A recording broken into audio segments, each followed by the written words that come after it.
So now we're going to move on to the washout base. Now, you're going to want to check these screws, and first you want to make sure that it's nice and loose, but then you're also going to want to check these screws. I checked mine, and they both needed a little bit of Loctite. It's the small amount of thread lock,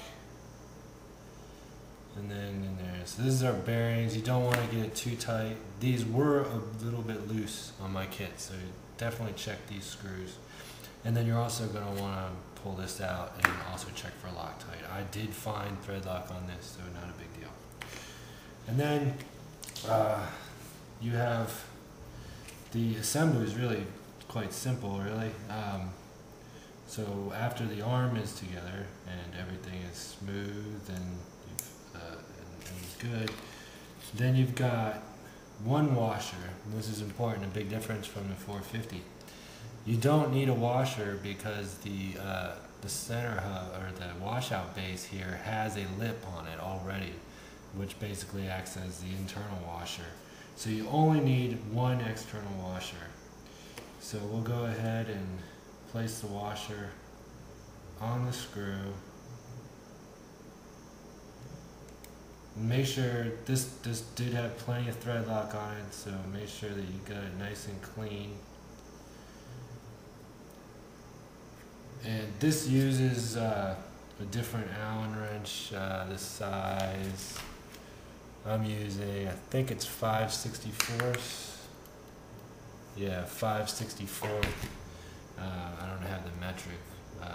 My metric one's available. These were the ones I had on me, but then go ahead and place it in.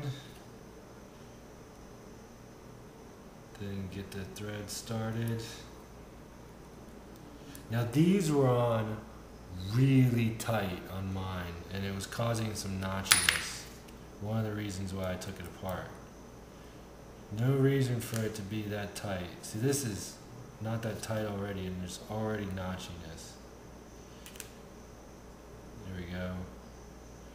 No notchiness. Let's get a little bit. There we go. And then you just repeat on the other side. Alright, up next here is the Flybar Rocker assembly. It's pretty simple, very similar to the washout base. So first thing we'll do is we'll actually install the Flybar Rocker on the center hub. So you just slide it in, take it all the way to the top.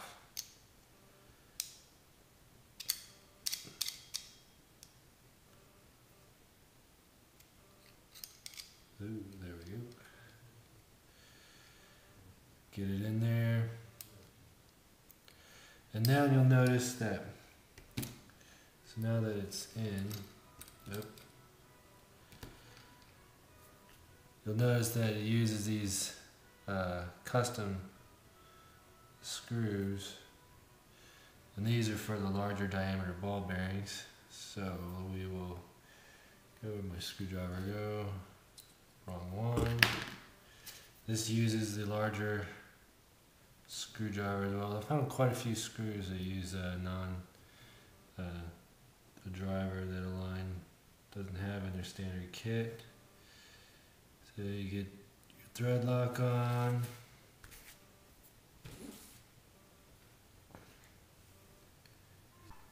Alright, so I finished up the Flybar Rocker, so just make sure that it's nice and loose. These go on like that. Now in this case there is a washer that needs to go on after, so there's two washers for each screw. One that goes against the outer bearing, and then one that goes against the inner bearing.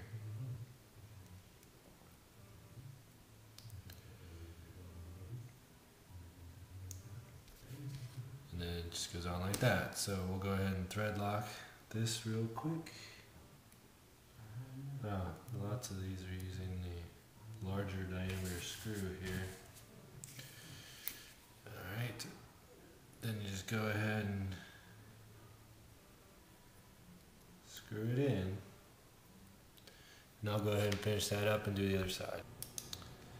And that, right there, completes those major assemblies. Now, not a lot to do on the swash, but you definitely want to make sure that the swash moves freely and that the inner ball moves freely as well, and that there's no stickiness. And then you're going to want to also check these. These are going to need to be all pulled off and thread locked. Yeah, these are all loose. So you're going to want to go through and pull all of these and thread lock them. So I'm going to go ahead and do that, and then I'm going to put the head on the helicopter, and when I come back I will do the flybar cage.